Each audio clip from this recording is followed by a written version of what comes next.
Bom, pessoal, essa é a questão 37. Ela não é uma questão difícil, mas é uma questão bem trabalhosa. Então ela mostra aí uma revoada de pássaros, né, que tem uma revoada num formato cilíndrico. E nós precisamos calcular então a energia cinética, tá, de todo, né, que essa revoada tem. Então vamos lá os dados que eles nos deram aqui, tá? Ó, primeiro ele nos deu o raio desse cilindro, depois eu vou desenhar o cilindro ali para você lembrar como é que é. Então ele deu aqui, ó, 145 vezes 10 a terceira metros. É um baita de um cilindro. Ele nos deu uma altura Hzinho de 100 metros, tá? A densidade de pássaros, ou seja, a quantidade de pássaros para cada metro cúbico, para cada unidade de volume, tá? É de 6 vezes 10 a menos 7, tá? Vou colocar aqui pássaros por metro cúbico. Outra informação importante é que a massa de cada passarinho que está aí dentro é de meio quilograma, tá? Lembrando que esse quilo aqui é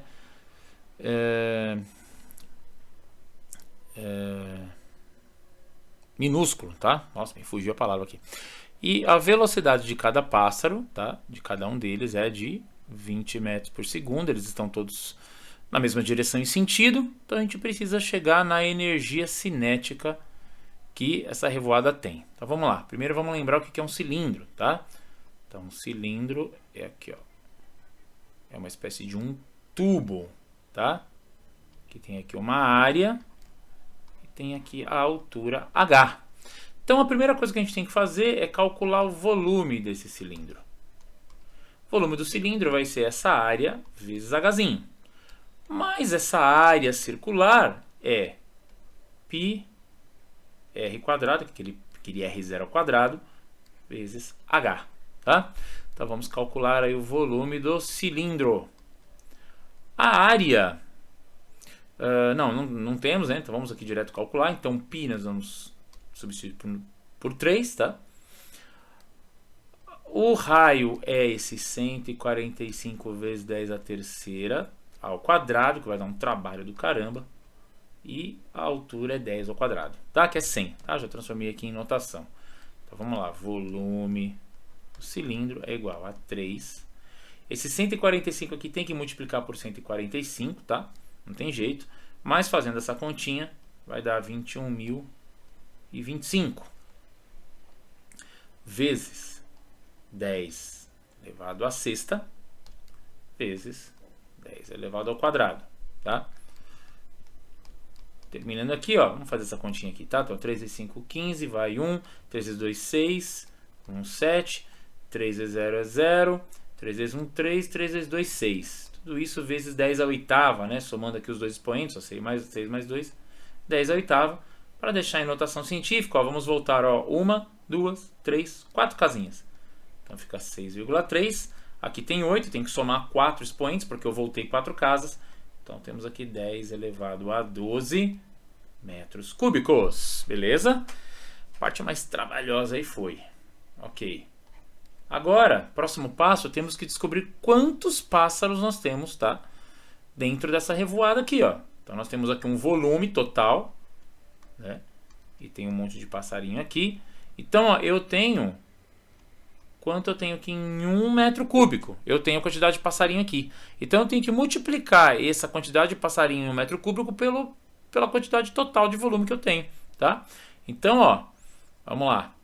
Vamos chamar aqui de P, vai? Quantidade de passarinhos, tá? Ó, quantidade de passarinhos é igual a volume total vezes essa densidade aí, tá? Então, ó, o meu volume total deu 6,3 vezes 10 a 12, tudo isso vezes 6 vezes 10 a menos 7, que é a densidade de pássaros por metro cúbico. Então vamos lá aqui, ó, tem que fazer 6,3 vezes 6. Então 6 vezes 3 é 18, vai 1. 6 vezes 6, 36, com 1, 37. Então dá 37,8 vezes, tá aqui o 12 com menos 7, vai dar 10 a quinta.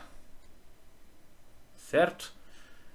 Então 7, 8, 9, 10, 11, 12, beleza, aqui dá 37,8 vezes 10 a quinta pássaros, tá? É o que nós temos aí. Deixa eu arrumar esse 5 aqui. Aí, 10 a quinta, beleza. Então podemos até arredondar isso para 38, tá? 38 vezes 10 a quinta. Então podemos até melhorar aqui, ó. Quantidade de pássaros é igual a 3,8 vezes 10 a... Ó, diminuir uma casa, vou aumentar uma aqui. 10 a sexta pássaros, beleza. Próximo passo é entender qual que é a massa total de pássaros que nós temos, né? Agora que eu tenho a quantidade, eu sei a massa de cada um, então ficou fácil, ó. Massa total de pássaros é 3,8 vezes 10 a sexta vezes meio, né? Meio quilo. O que eu vou fazer, ó? Vou multiplicar por meio na fração, ó, porque aí eu vou entender que é só dividir isso aqui, tá? Então 3,8 dividido por 2... 3 dividido por 2 é 1,5, né? 0,8 é 0,4, então vai dar praticamente 1,9, tá? Vou melhorar isso aqui. Ficou um pouquinho tosquinho esse 9 aí, né? Então, ó, 1,9, a potência mantém, então... Tá? Essa é a massa total de pássaros, 1,9 vezes 10 a sexta. Agora que eu tenho uma massa e eu tenho a velocidade, é só eu aplicar, tá, a equação de energia cinética. Tá, vamos lá. Lembrando que energia cinética é massa vezes velocidade ao quadrado sobre 2. A nossa massa é de 1,9 vezes 10 a sexta. A velocidade é de 20, porém 20 ao quadrado. Tudo isso dividido por 2. Então vamos lá, isso aqui vai dar, ó, 2 ao quadrado é 400, tá? Então podemos até fatorar isso aqui e chamar de 4 vezes 10 ao quadrado, tá? Aí vai ficar 4 vezes 1,9. Ou então podemos fazer o quadrado por 2, é só multiplicar esse 1,9 por 2. Então vai ficar, certo? Ó, vamos colocar aqui escrito para você entender o raciocínio. 1,9 vezes 10 a sexta. Vezes, então esse 2 ao quadrado aqui fica 4, o 10 que sobrou aqui ficou 2 vezes 10, 10 ao quadrado é 10 ao quadrado mesmo, dividido por 2. Aí eu simplifico esse 4 com esse 2, finalmente a energia cinética é 2, então 2 vezes 9, 18 vai 1, 2 vezes 1, 2, com 1, 3. Voltamos para 3,8, então 10 a sexta com 10 a 2 volta para 10 a oitava. E finalmente, então temos aí, ó, 3,8 vezes 10 a oitava joules. É a energia total, tá? Dessa revoada aqui, então só pode ser a alternativa A. Trabalhosa essa, hein? Bom, essa é a questão 38, uma questão também super simples, facinha, tá? Essa questão aqui fala sobre, é uma questão de calorimetria, tá? Aplicação da famosa equação da calorimetria, que é o Q-macete, né? Conhecido como Q-macete, tá? Então vamos dar aqui vamos colocar aqui os dados. Então ele nos deu aqui, olha, fala sobre o microchip, tá? Que tem essa massa de 2 vezes 10 a menos 6 gramas. E ele sofre o que a gente chama de efeito Joule, né? Então ele, né, a corrente elétrica passa por ele. E aí, então, por efeito Joule, ele vai dissipar energia. Então, a proposta do exercício é o seguinte: se ele não dissipasse essa energia, o quanto isso impactaria no aumento da temperatura, tá? Então, para isso, ele dá o valor da dissipação de energia, que é 0,96 milijoule. Depois, ele dá o calor específico do silício, tá? Que é o material com que o chip é feito, que é de 800 joules quilograma grau Celsius. Agora atente aqui, ó. Atente para esse detalhe aqui, tá? Toda vez que a gente faz um exercício de calorimetria, o que nós temos que ficar muito, mas muito ligados, tá? É na unidade de medida do calor específico. Por quê? Porque todas as outras grandezas precisam estar com as mesmas unidades. Por exemplo, a energia tem que estar em joule. Então eu não posso deixar milli, eu tenho que colocar aqui o 10 a menos 3. Olha só, a massa está em quilogramas, não posso deixar em gramas, tenho que passar para gramas. Então eu teria uma resposta de temperatura, que é o delta θ que estamos procurando, tá? Eu teria uma resposta em graus Celsius. Ok? Então vamos lá. Vamos montar aqui o QMacete, né? A forma da calorimetria, que diz que energia térmica é igual a massa vezes o calor sensível específico, lembrando que esse M vezes C é a capacidade térmica, vezes a variação de temperatura, né? Então isso aqui é a fórmula que nos permite calcular a troca de calor no caso dos aumentos de temperaturas, tá? No caso de elevação de energia interna, quando não há troca de fase, hein? Quando não há troca de fase. Então o que nós queremos é o delta θ. Portanto, o delta θ será a energia interna sobre massa vezes calor específico. Vamos começar a substituir os valores. Então temos que a energia precisa ser em joules. Então será 0,96 vezes 10 a menos 3 joules. Beleza? Agora vem a massa. A massa precisa ser em gramas. Opa, então precisamos fazer essa transformação aqui. Vamos fazer aqui de ladinho, ó. Se 1 quilograma é igual a 1000 gramas, ou 10 a terceira gramas, qual será a massa, tá? Correspondente, então, a 2 vezes 10 a menos 6 gramas, que é o que está aqui, né? Uma micrograma. Né? Fazendo em x, nós teremos que 10 a terceira m é igual a 1 vezes isso daqui, vai dar isso aqui mesmo. Portanto, é só eu dividir, tá? O 2 vezes 10 a menos 6 por 10 a terceira. Eu terei que massa é igual a 2 vezes 10 a menos 6 menos 3. Finalmente, 2 vezes 10 a menos 9 quilogramas. Essa é a massa que tem que vir aqui para a equação da calorimetria.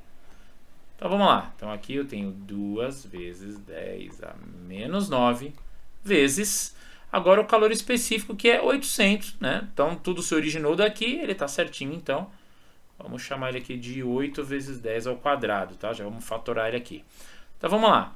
Para melhorar a nossa vida aqui, ó, eu vou usar a potência aqui, ó. O que eu vou fazer? Eu vou aumentar duas casas aqui. Então eu vou chamar esse 0,96 de 96 e descer duas aqui. Então vai ficar 10 a menos 5. 2 vezes 18 é 16. Aí fica menos 9, tá? Ó, 10 menos 9 com mais 2 fica 10 a menos 7. Ok? Belezinha? Então vamos lá. Delta θ é igual. Olha só como foi legal fazer essa brincadeira aqui. 96 por 16 é 6. Fica fácil de fazer a conta, tá? Menos 5 menos 7. Então, né? Então 10 aqui a menos 5 dividido por 10 menos 7 vai ficar aqui, ó. Menos 5 menos 7. Então, delta θ é 6 vezes 10a menos 5 menos 7. Menos 5 mais 7, então fica 10 ao quadrado graus Celsius. Tem essa opção aí, tá aqui a C, tá? Isso aqui seria a mesma coisa que 600 graus Celsius. Então, chegamos aí à opção C, 6 vezes 10 ao quadrado. Vamos lá, pessoal, isso aqui é a questão 39, tá? Outra coisa que eu costumo sempre falar para os alunos é o seguinte: todo ano cai alguma coisa de eletrodinâmica em algum lugar, tá? Eletrodinâmica é assunto garantido. Então, se tem um negócio que você tem que estudar, se quiser ir bem em física nos vestibulares, é eletrodinâmica. Então, nós temos aqui um probleminha, tá? Você já deve ter lido aí, né? Um enunciado. Então, nós temos aqui, ó, a seguinte situação. Nós temos aqui uma associação aqui, ó, em paralelo, tá? Onde nós temos aqui dois ramos e aqui, né, para esse ramo aqui vem a corrente A, para esse ramo vem a corrente B. Então, logo de cara eu preciso pensar no seguinte, tá? Aqui em associações em paralelo, tá? A DDP se mantém, tá? Então, a DDP nesse ramo aqui é igual a DDP nesse ramo aqui, tá? Essas DDPs são iguais, tá? Elas são iguais. Beleza. Aí ele me dá uma expressão aqui, ó. Ele diz que, então eu tenho aqui um resistor solitário aqui E aqui nós temos uma associação em série de um resistor de 6 ohms com um resistor RB2 que nós não conhecemos. Aliás, é ele que nós temos que descobrir qual que é o valor dele. Aí ele dá uma expressão aqui, essa expressão é bem importante para a gente conseguir resolver tal problema. Tá? Ele nos dá essa expressão aqui, ó, IB sobre IA igual a 3. Então vamos reescrever isso, cara. Seguinte forma, ó. Se IB, tá? Corrente no ramo B sobre a corrente no ramo A for igual a 3, tá? Significa então que a corrente em B é 3 vezes maior que a corrente em A, certo? Então vamos, ó,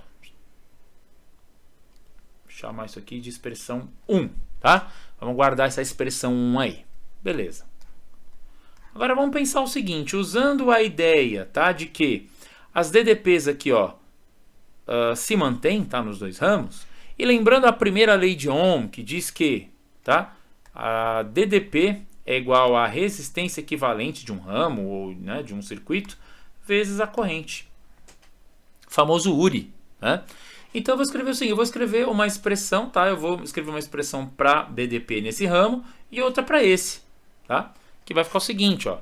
Vamos pensar aqui, ó, em UA, tá? Onde está a corrente A. Vai ficar assim, ó. UA é igual a RA vezes IA, certo? Portanto, UA é igual a 24 vezes IA, que nós não sabemos o valor. Beleza. Aí nós vamos escrever uma outra expressão que é para UB. Tá, ó. UB é igual a RB1. Vou colocar aqui, ó. RB1 mais RB2, porque eles estão em série. Quando dois resistores estão em série, nós temos que somar os seus valores para encontrar a resistência equivalente, vezes a corrente IB. Substituindo aqui por valores, nós temos que DDP no ramo B, tá, é igual a 6, que é o valor de RB1, mais RB2, vezes a corrente B, que nós também não temos. Agora, o que eu posso considerar aqui, ó, que é importante também para mim, é que o A é igual a o B. Uma vez, né, conhecida essa condição, eu posso reescrever da seguinte forma. 24 IA igual a 6, vou colocar aqui entre parênteses, 6 mais RB2 vezes IB, tá bom? Ó, igualei o A com o B, tá aqui, belezinha. E agora lascou, né? Só que não, tá? O que acontece? Isso daqui, nós vamos chamar isso aqui de expressão 2, tá? Ó. Vou tentar riscar certinho aqui para não estragar. Aí, essa aqui para mim é a expressão 2. O que eu vou fazer agora, ó? Vou substituir, tá? 1 em 2. Como assim? Eu vou pegar esse cara aqui. Vou pegar essa expressão aqui, ó. Então eu sei que IB é igual a 3IA, tá? E eu vou substituir aqui, ó, tá? Vou colocar nesse lugar de IB aqui, ó. Porque aí eu vou eliminando incógnitas, né? Porque eu tô com 3 incógnitas na expressão. Aí complica um pouco a vida. Então vamos lá, ó. Mas eu já vou melhorar um pouco a situação. 24 IA é igual a 6 mais RB2, continua entre parênteses. E no lugar de IB eu vou escrever 3 vezes IA. Opa, já melhorou. Já tirei uma do caminho, certo? Mas perceba, pessoal, que esse IA aqui, ó, ele não está dentro da soma, tá? Ele está fora aqui, ó, do parênteses onde tem a soma. Então ele só está multiplicando a expressão. Nesse caso, ó, o que eu consigo fazer? Eu posso, tá, cortar com esse IA aqui, ó. Beleza, e aí eu fico com a expressão seguinte forma, ó. 24 igual a 6 mais RB2 vezes 3. Pronto, agora eu só tenho uma única incógnita. Então vamos lá, 24 é igual, agora vamos fazer distributiva, vai ficar 3 vezes 6, 18, mais 3RB2. Então continuando aqui, ó, vai ficar assim, 24 menos 18 dá 3, ou 3, desculpa, dá 6, tá? Então vai ficar 3RB2 é igual a Vamos fazer, vai, 24 menos 18. 3RB2 é igual a 6. Finalmente, RB2 é 6 dividido por 3 igual a 2 ohms, tá? Então tá aí resolvido. A resposta é 2 ohms para RB2. E temos aqui então a opção A.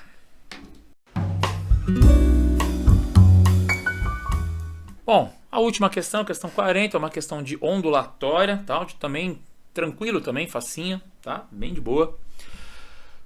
Onde a gente vai usar a relação fundamental aí, né, da ondulatória, que é o famoso V lambda F. Então, o que nós temos de dados aqui? Vamos juntar o que ele nos deu de dados. Então ele diz aqui, né, tá falando aqui sobre as diferenças dos comprimentos de onda dos lasers usados no CD, no DVD e no Blu-ray. Então o Blu-ray já mostra, né, bem categoricamente aqui que se usa lasers na faixa de frequência do azul, né?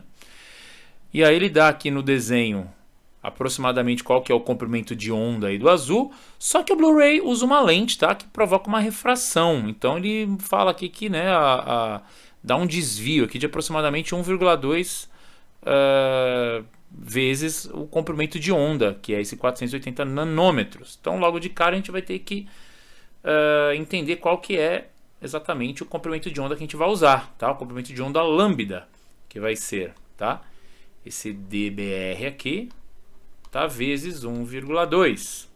Então o comprimento de onda será então 480 vezes 10 a menos 9 vezes 1,2. Então, o comprimento de onda real aí que vai chegar na leitura para fazer a leitura dos dados é de, então 480 vezes 1,2, gente, dá 400.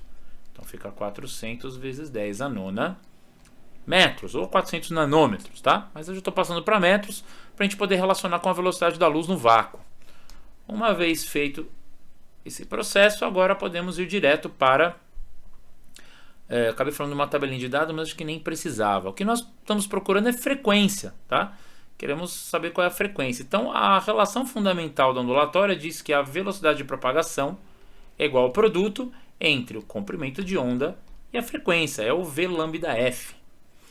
A velocidade não foi dada aqui, tá? Geralmente, a velocidade da luz no vácuo é fornecida. Eu sempre oriento os meus alunos a decorarem, porque, né, é um valor importante, tá? Então é o Czinho, né?